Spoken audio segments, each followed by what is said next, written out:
Mais uma vez, bom dia a todos, a paz do Senhor Jesus Cristo. Neste momento da liturgia deste culto, nós vamos estar pregando a palavra de Deus.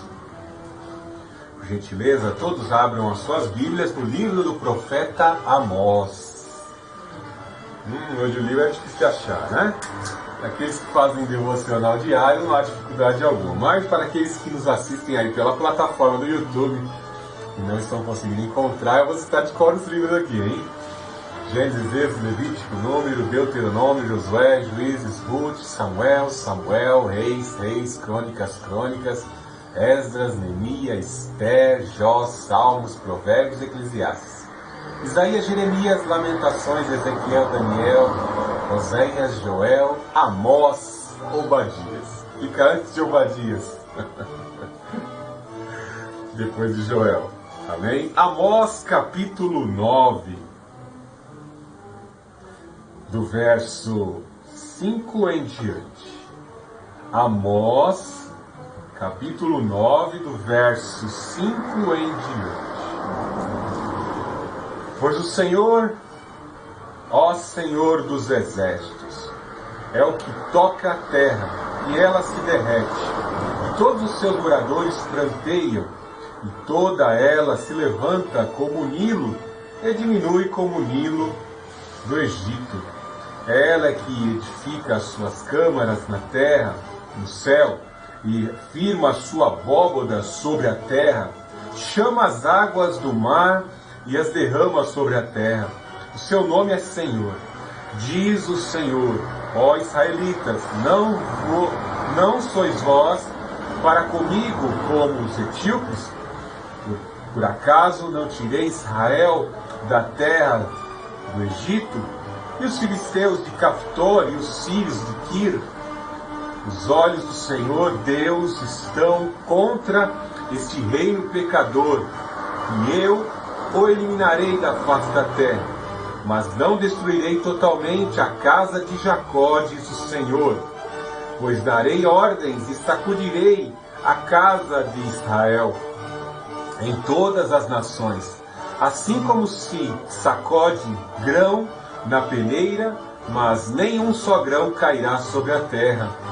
Todos os pecadores do meu povo morrerão pela espada, os quais dizem, o mal não nos alcançará, nem nos atingirá. Naquele dia levantarei o tabernáculo de Davi, que está caído, e repararei as brechas. Levantarei as suas ruínas e reedificarei, como nos dias antigos, para que eles possuam o restante de Edom e todas as nações chamadas pelo meu nome. Diz o Senhor que fez estas coisas. Dias virão, diz o Senhor, em que o que lavra seguirá logo ao que colhe, e ao que pisa as uvas, ao que lança a semente, e os montes destilarão vinho novo, e todas as colinas se derreterão. Também trarei do cativeiro o meu povo, Israel, e eles reedificarão as cidades que estão em ruínas e habitarão nelas. Plantarão vinhas e beberão seu vinho, cultivarão pomares e comerão seu fruto. Assim haverei de plantá-los na sua terra, e não serão mais arrancados da terra que lhes dei, diz o Senhor teu Deus. Senhor Jesus Cristo, ó Deus Altíssimo, ó Santo Espírito, eu te venero, te adoro nesta manhã. Eu suplico a ministração, Pai Santo, o poder que vem de Ti, o poder do Teu Espírito Santo para estar ministrando essa palavra. Em nome do Senhor Jesus Cristo, eu coloco à Tua inteira disposição, meus olhos, minha mente, os meus sentidos para fazer a Tua vontade, cumprir o Teu propósito, fazer o Teu querer. Em nome do Senhor Jesus Cristo. Este texto que foi lido, Pai Santo, expõe a Tua soberania. Como o Senhor desloca as pessoas na terra, Pai Santo, porque Tu és Pai dos Espíritos, e como num verdadeiro jogo de xadrez, o Senhor cumpre o Seu propósito soberano. Tu santificas o teu povo, santifica os teus eleitos e reprova aqueles imorais que estão dentro da tua casa.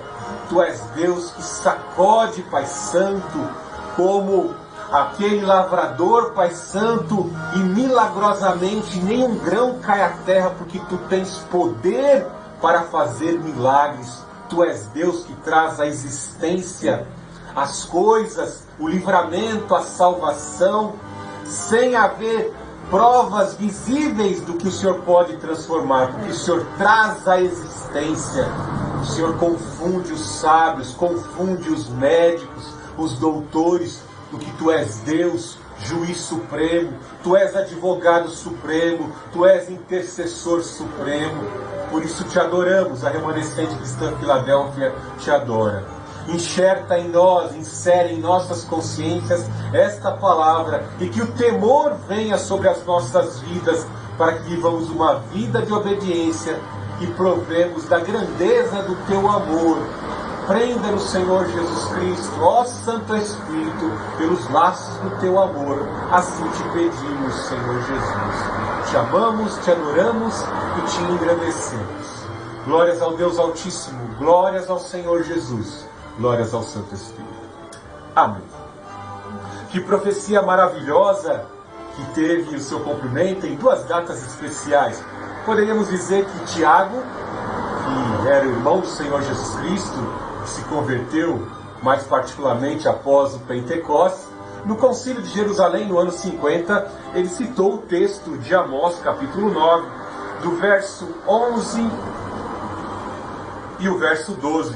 Amós 9, 11, versículo 11 e o versículo 12 foram citados no Concílio de Jerusalém para reafirmar como deveria ser, de certa forma, o acesso dos gentios ao povo de Deus. Veja que ele fala aqui no capítulo 9 e 11. Naquele dia levantarei o tabernáculo de Davi, que está caído, e repararei suas brechas.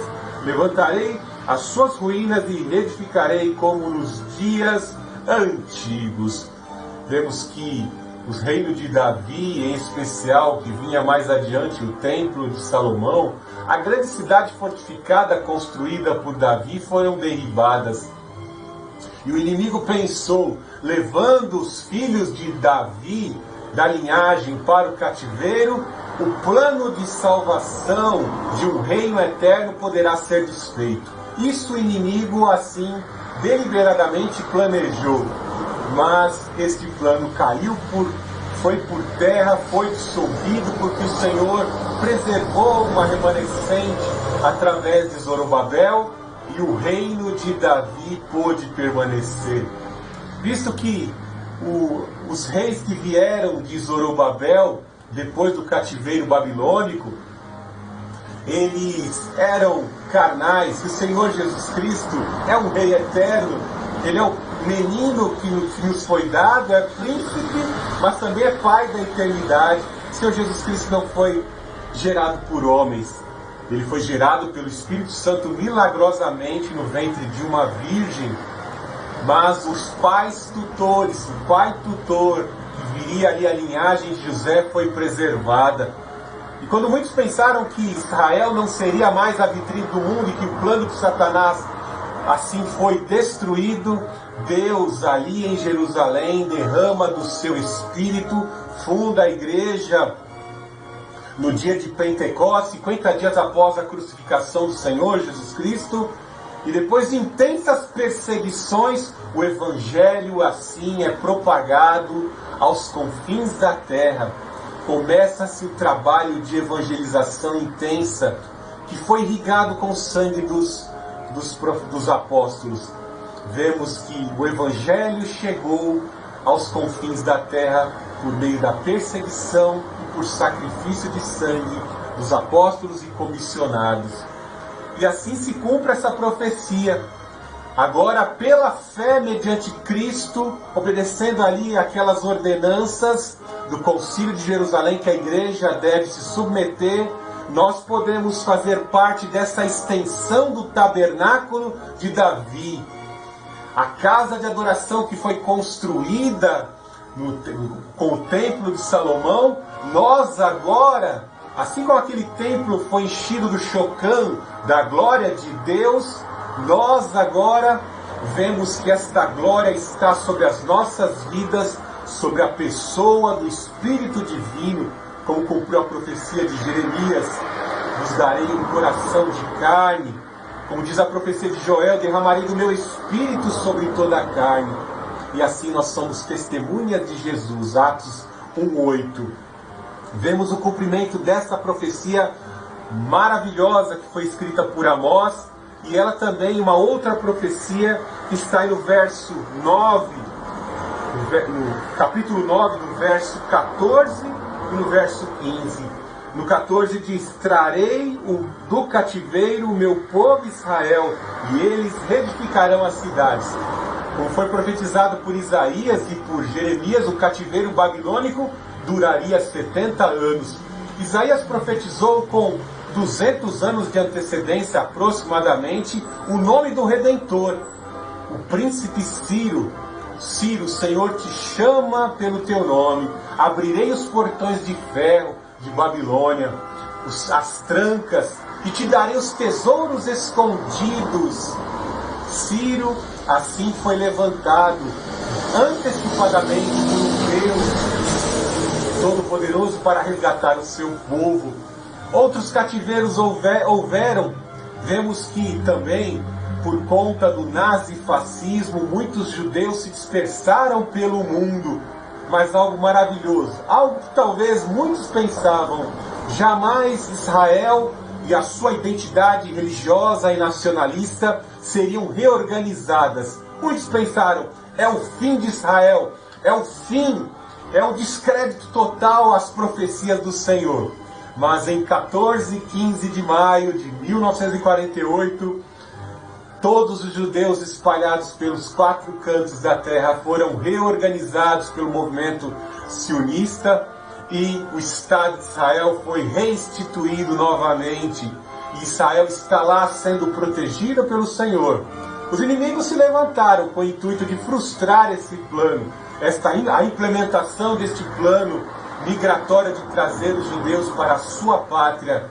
Mas o Deus Altíssimo moveu até as hostes celestiais, moveu até um brasileiro, Oswaldo Aranha, para consolidar o Estado de Israel, e nós vemos o cumprimento dessa profecia.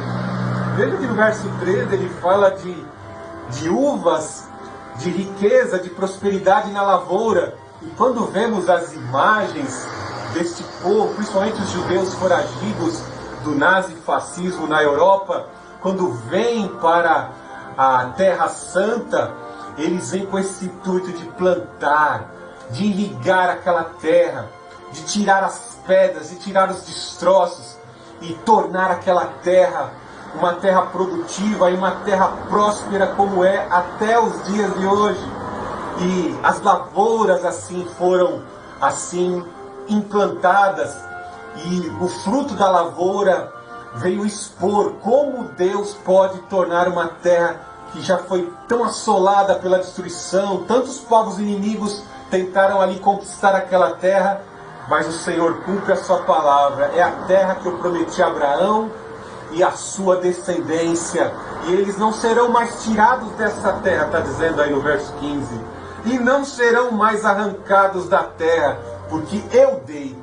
Lá em Levíticos 25 nos diz: minha é a terra e eu a dou a quem eu quero. O Deus Altíssimo é o dono da terra, e Ele pode vindicar aqueles que estão sendo expulsos da terra e derrubar aqueles que querem tomar a terra que é do Senhor, se apropriar da terra. Louvado seja o nome do Senhor. Veja que o verso 14 fala de restauração das cidades. Que coisa maravilhosa ver as 3 expedições, as expedições missionárias e urbanas de Zorobabel, Esdras e Neemias, que vieram com esse intuito de cumprir essa profecia, de novamente trazer o povo que foi liberto com o edito de libertação do rei Ciro, para retornarem a Jerusalém, edificarem os muros, as cidades, edificarem o templo com a pessoa de Esdras, e com os sacerdotes reestruturarem novamente o aparelho sacerdotal para o ensino e para a adoração, e em Neemias para estar consolidando esse projeto de nação salvadora que haveria de fazer parte de um projeto redentor, de um projeto salvador de Deus na pessoa do Senhor Jesus Cristo, o Filho de Deus, que haveria de se manifestar na linhagem de Davi para dar fim aos pecados, como disse o profeta Daniel. Maravilhoso é o Senhor. Mas vemos que esse texto, além de trazer profecias maravilhosas, ele nos traz também algumas exortações, alguns ensinamentos profundos no que diz respeito à soberania de um Deus justo que vem para efetuar justiça. Não um Deus todo-poderoso que faz vista grossa. O fato de Deus ter chamado você para pregar a palavra, ter chamado você para fazer parte do povo de Deus, não lhe dá segurança alguma de que você será isento caso você cometa alguns deslizes. Nós vemos que ao longo da história, Deus foi muito mais rígido com o seu povo do que, entre aspas, com os povos pagãos. Veja, a palavra de Deus é bem clara em dizer no livro de Tiago, que era irmão do Senhor Jesus Cristo, o mesmo que era o líder do concílio de Jerusalém, líder das congregações em Jerusalém, ali no concílio de Jerusalém.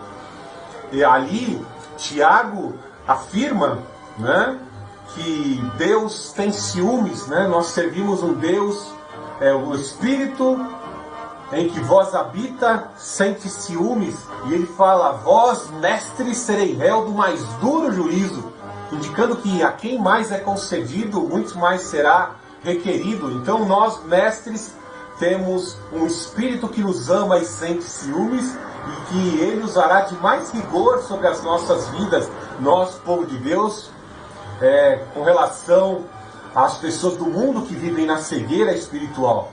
Porque conhecemos a verdade, sabemos que a verdade desencadeia na vida eterna, mas protelamos, adiamos a decisão de um compromisso para viver, e muitas vezes, em conformidade com o que Satanás fomenta no mundo. Então, nesse texto aqui, nós vemos esse Deus soberano que está no controle da situação. Amós, aqui no capítulo 8, também ele faz algumas revelações maravilhosas e terríveis acerca de como Deus, de antemão, ele envia os seus profetas para anunciar o que ele vai fazer.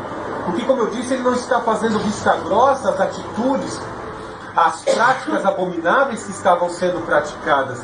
No capítulo 7, verso 17, veja: portanto, assim diz o Senhor, tua mulher se prostituirá na cidade, os teus filhos e tuas filhas morrerão pela espada, e a tua terra será loteada, e tu morrerás numa terra pagã. Israel certamente será levado cativo para fora da sua terra. No ano 722 a.C., Sargão com seus exércitos sitiaram Samaria, a cidade capital de Efraim, das 10 tribos do norte, foram assim tomadas, conquistadas e pilhadas pelos assírios na pessoa do imperador Sargão. Aquela cidade maravilhosa, capital das 10 tribos do norte, ostentava a pujança e a riqueza, porque todos os descendentes de José eram prósperos.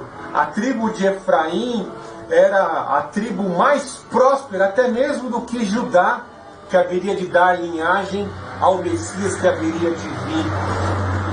E ela ostentava toda aquela riqueza, e com certeza a riqueza encheu o coração de Efraim de orgulho, e as 10 tribos foram a reboque.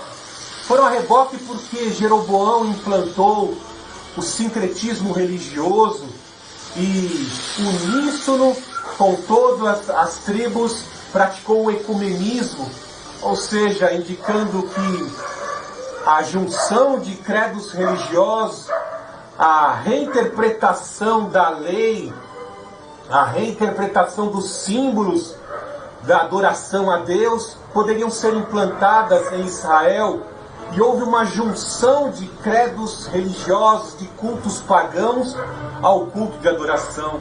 Sem contar que, como eu disse, Jeroboão recriou, reinterpretou o sacerdócio levítico e araônico e recriou novos sacerdotes para estarem assim oferecendo um culto aos bezerros.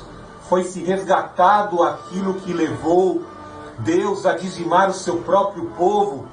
Diz que o povo havia saído do cativeiro egípcio e não haviam nem cumprido esses 50 dias e o povo continuava adorando ao Deus Apis, ao Deus cabeça de boi, ao Deus bezerro, e o ouro que eles conquistaram como recompensa por anos de escravidão foi utilizado para confeccionar aquele demônio, aquele bezerro esculpido na pessoa de Arão. Que coisa terrível! E uma vez implantada o sincretismo religioso, a junção de credos religiosos, de símbolos reinterpretados, símbolos pagãos, símbolos idolátricos, no culto verdadeiro, desconfigurando o culto verdadeiro, isso implicará num terrível juízo de Deus. Deus enviou profetas, como o próprio profeta Amós. Deus enviou seus porta-vozes, mas houve negligência, houve resistência, e por isso o Senhor teceu esse terrível juízo. Sem contar que este orgulho que havia no coração da nação de Israel, ele se configurava em todas as outras práticas de vivenciamento do povo. Deus estava atento às práticas de cada um deles, porque eles prosperaram tanto, eles tinham tantas atividades sociais, familiares e econômicas, e em especial no capítulo 8 ele cita aqui como as atividades dos israelitas estavam totalmente desregradas em detrimento à obediência da lei de Moisés. Peso justo, medida justa, atividades comerciais sendo praticadas, que deveriam ser praticadas com licitude, estavam sendo praticadas com roubo, desvio, com preço exorbitante, lesando o comprador ou aquele que assim exercia atividade com aqueles comerciantes. Isso está tudo relatado aqui no capítulo 8, no verso 5, no verso 6 e no verso 7. Por isso Deus, vendo essas atividades ilícitas, um culto ecumênico e sincrético sendo praticado, culto aos demônios, Deus prometeu enviar o juízo. E o que mais faltava para o povo de Deus? É a obediência à palavra, a obediência aos ensinamentos de Deus. Porque aquilo que vai realmente nos estruturar para cumprir o propósito de Deus, entendamos que a palavra vem aos nossos ouvidos, ela vem aos nossos corações, para que nós possamos ser implantados dentro deste plano de salvação. Lembre-se que lá na lei de Moisés, quando o povo fez uma aliança, Deus prometeu que a nação de Israel seria uma vitrine para um mundo corrompido. Mas a desobediência à lei, a reincidência no pecado, em atividades ilícitas, poderia implicar no terrível juízo de Deus. Vocês serão dispersos entre as nações. Vou permitir que o inimigo pilhe a terra que eu dei para vocês. Vou permitir que a família de vocês sejam deportadas para nações pagãs e vocês perecerão nas mãos das nações pagãs, como está afirmado aqui. Então veja essa situação terrível que Deus está dizendo. Por isso que ele afirma que no verso 8:11, dias virão, diz o Senhor Deus, em que enviarei fome sobre a terra, não fome de pão, nem sede de água, mas de ouvir a palavra do Senhor. Do que o povo de Israel necessitava? Da palavra de Deus. Lâmpada para os meus pés é a tua palavra, é luz para os meus caminhos. Eles necessitavam da lei como orientadora para a vida deles. Não que a lei tivesse função de salvar, mas a lei tinha a função de orientar acerca de um Deus santo e o que Ele requer de cada um de nós. Então a nação de Israel tentar crescer como nação sem a lei é destruição na certa. Como eu disse, ocorreu no ano 722. 3 anos e meio de cerco em Jerusalém, onde as próprias mães, com tanta fome, chegaram a comer seus próprios filhos. Os abutres sobrevoando a nação, a capital Samaria, porque cadáveres haviam ali. Veja que juízo terribilíssimo por não obedecer à palavra de Deus. Então, obedeçamos a palavra de Deus para não sermos réus como a nação de Israel. Veja, como continuidade desta profecia, ainda no verso 11, veja que ele fala que haverão dias em que a pessoa não terá fome de pão, mas fome da palavra de Deus. Lembra que o Senhor Jesus Cristo nos traz um grande ensinamento, quando ele passa pelos 40 dias de jejum, que antecedia ao seu ministério, 40 dias de jejum e consagração, que antecedia ao seu ministério, onde ele foi tentado. Em um dos desafios do diabo, ele reafirmou a palavra: nem só de pão viverá o homem, mas de toda a palavra que sai da boca de Deus. Então nós vemos numa época como essa, principalmente em algumas outras nações, onde já há crise de abastecimento, as pessoas em busca de alimento partem para movimentos loucos e abruptos de até saquear estabelecimentos comerciais, porque quão terrível é a fome. Eu fico imaginando se ocorrer isso no Brasil. Em nome do Senhor Jesus Cristo, eu creio que o Espírito Santo sustenta essa nação, e isso não ocorrerá, porque Deus sabe muito bem como cuidar do seu povo na hora da tribulação. Então o Senhor sabe guardar o seu povo, mas quão terrível é, né? As pessoas, aqui especificamente, a moça está dizendo que o povo não estava tendo necessidade de alimento material, palpável, que revigora o físico, mas o alimento verdadeiro, como disse o Senhor Jesus, o alimento da palavra de Deus. Esse alimento revigora a alma, esse alimento, quando entra pelos nossos ouvidos, ele promove o revigoramento, a vivificação da nossa alma para a eternidade.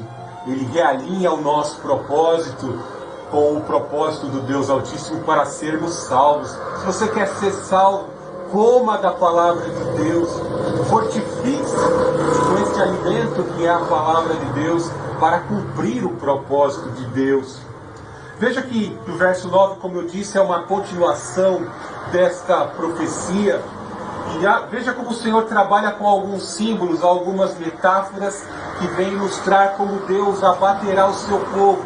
O Senhor, Ele abate as nações inimigas, Ele usa as nações inimigas, Ele conhece os projetos migratórios, planos migratórios na terra. Nada do que está acontecendo na primavera árabe e islâmicos migraram para a Europa. Isso não pegou o nosso Deus de surpresa. Por antecedência, eles já sabem que ocorrerão migrações, os povos que se deslocam em busca de sobrevivência. Mas em especial ele começa dizendo no capítulo 9, veja aí: vi o Senhor junto ao altar, e ele me disse: quebra o topo das colunas para que os batentes estremeçam, e despedaçam sobre a cabeça de todos eles. Veja que Deus aqui, o Deus Altíssimo, está se referindo ao ao teto dos templos pagãos, do templo pagão que foi assim levantado por Jeroboão, quando houve o cisma. Como eu disse, ele implantou um novo aparelho sacerdotal ilegítimo. Ele implantou o culto pagão, o sincretismo e o ecumenismo religioso, a junção de credos pagãos, de símbolos pagãos demoníacos ao culto a Javé. E o povo pensou que estava cultuando a Javé. Olha que coisa terrível.